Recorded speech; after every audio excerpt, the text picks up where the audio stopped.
Hello, happy Friday. I don't know if you guys saw the Substack post by This Will Hold, but I am going to read it for you guys.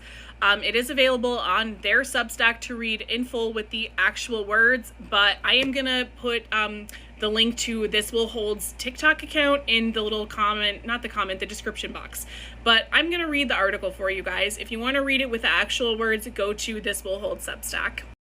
The missing tests uncovered in Smart Elections' legal case in Rockland County, New York, are just the tip of the iceberg. An iceberg that extends across the swing states and into Texas. On Monday, an investigator's story finally hit the news cycle.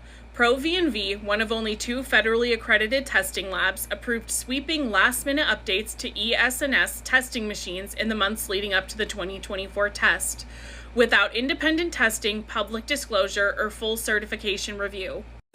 These changes were labeled de minimis, a term meant for trivial tweaks, but they touched test scanners, altered reporting software, and modified audit files, yet were all rubber-stamped with no oversight.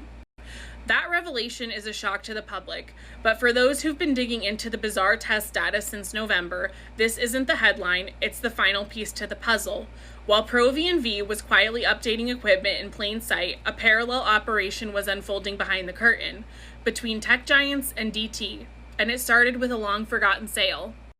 In March 2021, Leonard Leo, the judicial kingmaker behind the modern conservative legal machine, sold a quiet Chicago company by the name of Tripp-Lite for $1.65 billion. The buyer, Eaton Corporation, a global power infrastructure conglomerate that just happened to have a partnership with Peter Thiel's Palantir. To most, Tripp-Lite was just a hardware brand, battery backups, surge protectors, power strips. But in America's tests, Tripp-Lite devices were something else entirely. They are physically connected to ES&S central counters and testware servers, and Dominion counters and central servers across the country. And they aren't dumb devices. They are smart UPS units, programmable, updatable, and capable of communicating directly with the test system via USB, serial port, or Ethernet. ES&S systems, including central counters and testware servers, rely on Tripp-Lite UPS devices. ES&S Testware Suite runs on Windows OS, which automatically trusts connected UPS hardware. If Eaton pushed an update to those UPS units, it could have gained root-level access to the host counting environment without ever modifying certified test software.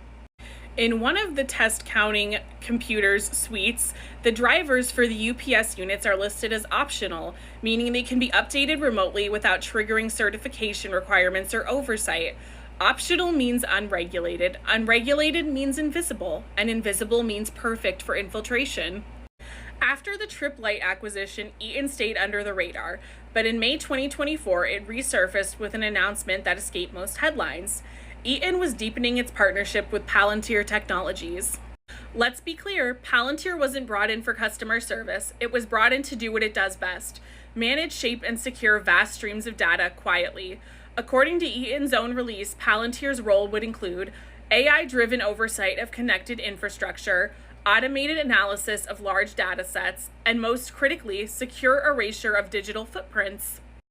The digital janitor, also known as forensic sanitation, it was now being embedded into Eaton-managed hardware connected directly to testing systems. Palantir didn't change the test, it helped ensure you'd never prove if someone else did. Enter the test scrubbing platform, TestProof, co-created by Ethan Chautren, a longtime employee of EM and current Doge employee. TestProof was pitched as a transparency solution, an app to verify scanned test images and support test integrity. With Palantir's AI controlling the background and TestProof cleaning the front, only one thing was missing: a signal to go live. Then came the final public breadcrumb. In September 2024, Eaton formally partnered with EM. The stated purpose, a vague forward-looking collaboration focused on grid resilience and next-generation communications. But buried in the partnership documents was this line: exploring integration with Starlink's emerging low-orbit DTC infrastructure for secure operational continuity. That signal came on October 30th, 2024, just days before the test. Musk activated 265 brand new low orbit LEO V2 mini satellites, each equipped with direct to cell DTC technology, capable of processing, routing, and manipulating real time data, including testing data, through his satellite network. DTC doesn't require routers, towers, or a traditional SIM. It connects directly from satellite to any compatible device, including embedded modems in air-gapped testing systems, smart UPS units, or unsecured auxiliary hardware. From that moment on, commands could be sent from orbit, patch delivery became invisible to domestic monitors, compromised devices could be triggered remotely.